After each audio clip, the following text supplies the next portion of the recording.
자동차 정비 기능사 2012년도 5회차 41번부터 60번 진행합니다. 41번 전자제어 점화장치에서 점화 시기를 제어하는 순서는 1번 각종 센서에서 ECU 파워 트랜지스터 점화 코일, 2번 각종 센서에서 ECU 점화 코일 파워 트랜지스터, 3번 파워 트랜지스터에서 점화 코일 ECU 각종 센서, 4번 파워 트랜지스터 ECU 각종 센서 점화 코일. 점화 시기를 제어하는 거죠. 점화 시기를 전자제어에서 점화 시기를 제어하는 건요, ECU 유니트가 있습니다. ECU 유니트는요, 파워 TR의 베이스 쪽을 저희가 제어를 하게 되는 거죠. 베이스 쪽을 제어합니다. 그러면은 ECU 다음에 파워 TR이고요. 이 ECU가 파워 TR을 제어할 적에는 각종 센서 신호, 그 다음에 센서 신호라기보다는 입력 신호로 할게요. 입력 신호를 받아서요. 요 입력 신호, 그럼 예를 들어서 에어플로우 센서, 그다음에 뭐 에어플로우 센서, 그다음에 크랭크 포지션 센서, 뭐 ATS, 뭐 기타 등등등 여러 가지 센서 신호들을 입력을 받습니다. 요 신호를 갖고 이제 연료량도 분산을 할 거고요. 거기에 따라서 이제 엔진 회전수, CPS 같은 경우 엔진 회전수 같은 경우 받아가지고 이제 언제 점화를 할 거냐라는 거죠. 점화 시기를 해서 그 다음에 점화 시기를 하면 여기 접지로 빠지고 여기는 점화 코일 1차와 연결이 됩니다. 그래서 각종 센서, ECU, 파워 TR, 점화 코일, 그래서 1번으로 보십니다. 다음 42번 PTC 서미스터에서 온도와 저항값의 관계가 맞는 것은 1번 온도 증가와 저항값은 관련이 없다. 2번 온도 증가에 따라서 저항값은 감소한다. 3번 온도 증가에 따라서 저항값이 증가한다. 4번 온도 증가에 따라서 저항값 증가, 감속 반복한다. 요거는 PTC죠. PTC는 정특성입니다. 정특성 서미스터고요. 부특성 서미스터는 NTC라고 합니다. 정특성이기 때문에요. 온도가 올라감에 따라서, 온도가 증가함에 따라서 저항값이 같이 증가합니다. 이게 PTC고요. NTC는 온도에 따라서 저항이 감소한다. 이게 NTC입니다. 그래서 답은 3번이 됩니다. 43번 점화 키홀 조명 기능에 대한 설명 중 틀린 것은 1번 야간에 운전자의 편의를 제공한다. 2번 야간 주행 시 사각지대를 없애준다. 3번 이그니션 키 주변에 일정 시간 동안 램프가 점등된다. 4번 이그니션 키 홀을 쉽게 찾을 수 있도록 도와준다. 틀린 거니까 2번이죠. 야간 주행 시 사각지대를 없애준다. 요 키홀 조명 제어는요, 저희 야간에 차를 탔을 적에 키홀을, 그러니까 키를 꼽을 적에 키 위치를 알기 위해서입니다. 그래서 이그니션 키 주변에 일정 시간 동안 램프를 점등을 해주면은 키홀을 쉽게 찾을 수 있죠. 요게 편의 장치입니다.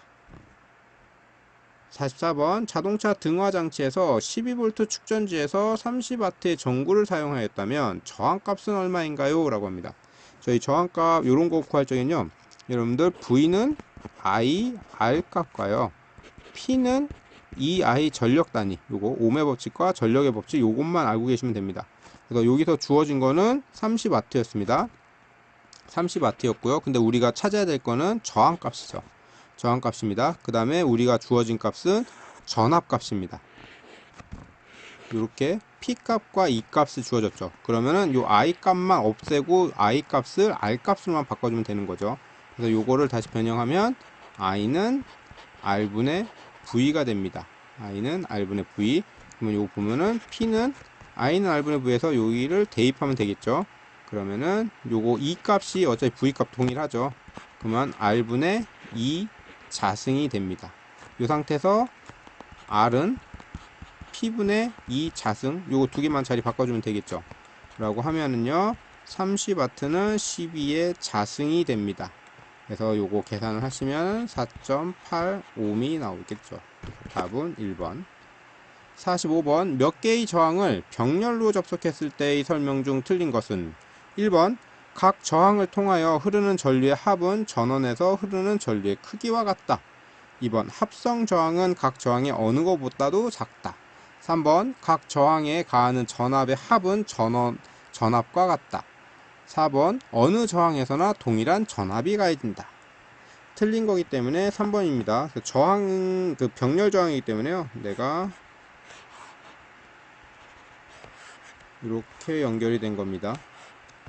요거는 내가 12V를 주어줬으면요, 여기 앞에도 저항 그 R1 앞에도 12V, R2 앞에도 12V입니다. 그래서 어느 저항에서나 동일한 저항합이 가해지고요. 각 저항에 가해지는 전압의 합, 요 전압의 합이 아닙니다. 요 전압의 합을 하면은 훨씬 더 큰 값이 되겠죠. 그래서 여기 저항 전단에 걸리는 모든 전압값은 동일하다입니다. 46번 와셔 연동 와이퍼 기능으로 틀린 것은 1번 와셔액의 분사와 같이 와이퍼가 작동한다. 2번 연료를 절약하기 위해서이다. 3번 전면 유리의 이물질을 제거하기 위해서이다. 4번 와이퍼 스위치를 별도로 작동하여야 하는 불편을 해소하기 위함이다. 그래서 4번의 답은 2번 연료를 절약하기 위해서. 와셔 연동 와이퍼라는 건요, 내가 와셔 스위치입니다. 와셔 스위치를 누르게 되면요, 와셔 스위치를 누르고요, 그 일정 시간이 흐른 다음에 와이퍼가 작동을 합니다. 그래서 와셔액과 와이퍼가 같이 작동을 하고요. 와셔액을 뿌리고 와이퍼를 작동시키면 이물질이 제거가 됩니다.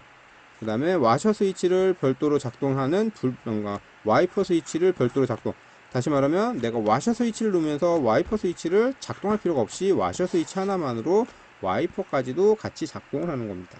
그래서 답은 2번. 47번 암 전류에 대한 설명으로 틀린 것은 1번 전자제어 차량에서 차종마다 정해진 규정치 내에서 암 전류가 있는 것이 정상이다. 2번 일반적으로 암 전류의 측정은 모든 전기장치를 오프하고 전체 도어를 닫은 상태에서 실시한다. 3번 배터리 자체에서 저절로 소모되는 전류이다. 4번 암 전류가 큰 경우 배터리 방전 요인이 된다. 요거는 답은 3번이죠. 배터리 자체에서 저절로 소모되는 거는요, 요거는 자기 방전입니다. 자기 방전이라고 하고요. 암 전류는 저희가 아무리 시동을 다 끄고 도난 경계 상태로 들어간다라고 해도요, 일부 유니트입니다. 일부 유니트들은요, 여기에 일부 유니트들은 이제 살아 있어야 돼요. 살아 있는 게 예를 들면 스마트키가 적용됐다 그러면 SKM이라고 해서 스마트키 모듈이 들어갑니다. 이 스마트키 모듈은 일정 시간마다 스마트키가 있는지를 확인해야 되기 때문에 전류가 계속해서 소모가 되겠죠. 그래서 이렇게 전류가 소모가 되는 것들을 이제 암 전류라고 합니다. 48번 자동차용 배터리의 급속 충전 시 주의사항으로 틀린 것은 1번 배터리를 자동차에 연결한 채 충전할 경우 접지 터미널을 떼어놓는다. 2번 잘 밀폐된 곳에서 충전한다. 3번 충전 중 축전지에 충격을 가하지 않는다. 4번 전해액의 온도가 45도가 넘지 않도록 한다. 주의사항으로 틀린 거기 때문에 잘 밀폐된 곳에서 충전한다. 배터리 급속 충전할 때는요, 여기는 이제 수소가스가 계속 나옵니다. 요거는 폭발성이죠. 그래서 옆에 인화물질이 있어서 안 되고요. 요건 밀폐된 공간에서 하면 안 되고요. 통풍이 잘 되는 곳에서 무조건 충전하셔야 되고요. 그래서 답은 2번. 49번 교류발전기에서 직류발전기 컷아웃 릴레이와 같은 역할을 하는 것은 1번 다이오드, 2번 로터, 3번 전압조정기, 4번 브러쉬. 여기는 컷아웃 릴레이와 같은 것, 그 말 그대로 역류하는 것을 방지하는 겁니다. 역류하는 것을 방지하는 건 다이오드가 되죠. 다음 50번 기동전동기 시험과 관계가 없는 것은 1번 저항시험, 2번 회전력시험, 3번 고부하시험, 4번 무부하시험. 여기서 기동전동기 시험과 관련이 없는 것은 고부하시험입니다.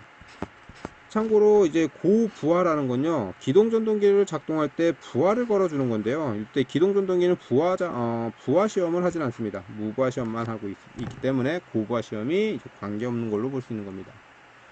이제 51번부터는 가장 기본적인 내용들이죠. 그래서 그냥 상식적인 내용들입니다.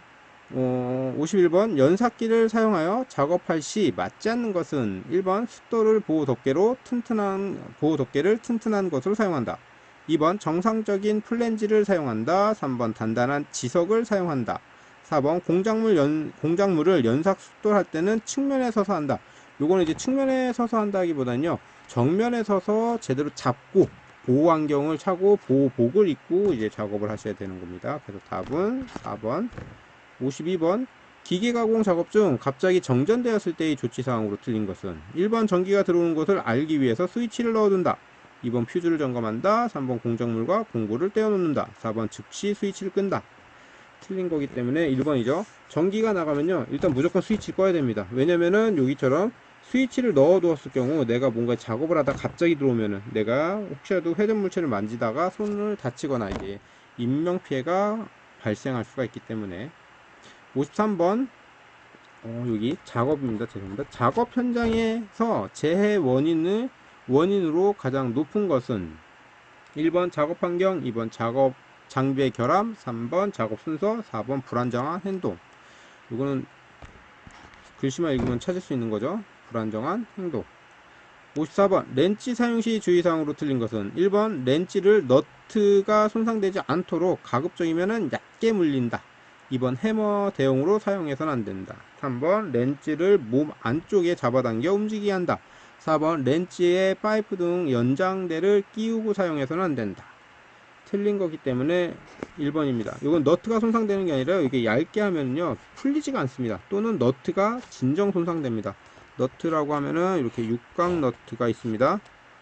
육각 너트가 있으면은 여기에 내가 렌치나 이제 스패너 같은 거를 체결할 적에 렌치나 스패너를 체결할 적에 끝까지 밀어 넣지 않고 이렇게 끝에만 걸린 상태에서 내가 이걸 회전시킨다 라고 하면요, 여기 앞쪽 부분에 그 얇게 걸린 부분에서 이제 쉽게 빠져나오게 되죠. 그렇게 하면은 이제 작업이 정상적으로 이루어지지 않고요, 이렇게 너트가 있으면요, 요 렌치나 스패너는 요 끝까지 다 밀어 넣으셔야 됩니다. 완전히 밀어 넣고 이제 작업을 꼭 하셔야 되는 거죠. 다음 55번 다음 중 안전표시 색채의 연결이 맞는 것은 1번 주황색은 화재 방지에 관련된 물건 표시, 2번 흑색은 방사능 표시, 3번은 노란색은 충돌 추락 주의 표시, 4번 청색은 위험 구급 장소 표시. 우선 답은 3번 노란색입니다. 충돌 추락 표시. 56번 엔진 블록에 균열이 생길 때 가장 안전한 점검 방법은 1번 자기탐상법이나 염색법으로 확인한다. 2번 공전 상태에서 소리를 듣는다. 3번 공전 상태에서 해머로 두들겨 본다. 4번 정지 상태에 놓고 해머로 가볍게 두들겨 본다. 요거 균열이 생겼다라고 하면요, 제일 좋은 건요 이제 비파괴 검사입니다. 비파괴 검사를 하는 게 제일 좋은 거고요. 비파괴 검사라는 거는 내가 뭔가 두드려서 하는 타입이 아니라요, 이게 육안으로 확인하거나요, 아니면 이제 자기 탐상, 염색 탐상, 초음파 탐상, 방사성 탐상법으로 합니다. 그래서 답은 1번입니다. 57번 전조등의 조정 및 점검 시험 시 유의사항이 아닌 것은 1번 광도는 안전기준에 맞아야 한다. 2번 광도를 측정할 때는 헤어라이트를 깨끗이 닦아야 한다. 3번 타이어 공기압과는 관련이 없다. 4번 퓨즈는 항상 정격 용량을 사용한다. 전조등 시험할 때 타이어는 규정 공기압으로 모든 바퀴를 맞춰놓고 이제 측정을 하셔야 되고요. 58번 자동차 정비 공장에서 호이스트 사용 시 안전사항으로 틀린 것은 1번 규정 하중에 이상을 들지 않는다. 2번 무게의 중심은 들어 올리는 물체의 크기의 중심이다. 3번 사람이 매달려 운반하지 않는다. 4번 들어 올릴 때는 천천히 올려 상태를 살핀 후 완전히 들어 올린다. 안전사항으로 틀린 거죠. 무게중심은 들어 올리는 물체의 크기 사이즈의 중심이 아니죠. 무게중심은 내가 이렇게 똑같이 생긴 거면 요 가운데가 중심인데 만약에 이렇게 되어 있는 겁니다. 그럼 무게중심이 약간 좀 옆으로 편심되어 있겠죠. 이렇게 빼고 편심되어 있겠죠. 요런 거를 얘기하는 거여서 답은 2번이 됩니다. 참고로 호이스트라고 하면은 중량물을 옮길 수 있는 거고요. 요거는 이제 대부분들 건물 위쪽 그 천장 부분에 H빔에 의해서 이제 도르래 형식으로 되어 있는 겁니다. 59번 작업장에서 작업자가 가져야 할 태도 중 틀린 것은 1번 작업장 환경 조성을 위해서 노력한다. 2번 작업에 임해서는 아무런 생각 없이 작업한다. 3번 자신의 안전과 동료의 안전을 고려한다. 4번 작업 안전사항을 중시한다. 답 2번입니다. 60번 차량 밑에서 정비할 경우 안전조치사항으로 틀린 것은 1번 차량은 반드시 평지에서 받침목을 사용하여 세운다. 2번 차를 들어 올리고 작업할 때는 반드시 잭으로 들어 올린 다음 스탠드로 지지해야 된다. 3번 차량 밑에서 작업할 때는 반드시 앞치마를 이용한다. 4번 차량 밑에서 작업할 때는 반드시 보호안경을 착용한다. 그래서 밑에 때 앞치마하고는 그게 크게 상관없습니다. 그래서 보호안경을 반드시 사용해야 되고 뭔가 들어 올리고 났을 때는 잭으로 들어 올리고 요거 스탠드로 지지하지 않을 때는 혹시 모를 사양에 차가 밑으로 내려오거나 이제 잭에 유압이 빠졌을 경우에 이제 차량이 밑으로 내려올 수가 있겠죠. 그런 걸 방지하기 위해서 스탠드를 사용한다. 그래서 틀린 거는 3번으로 볼 수 있죠.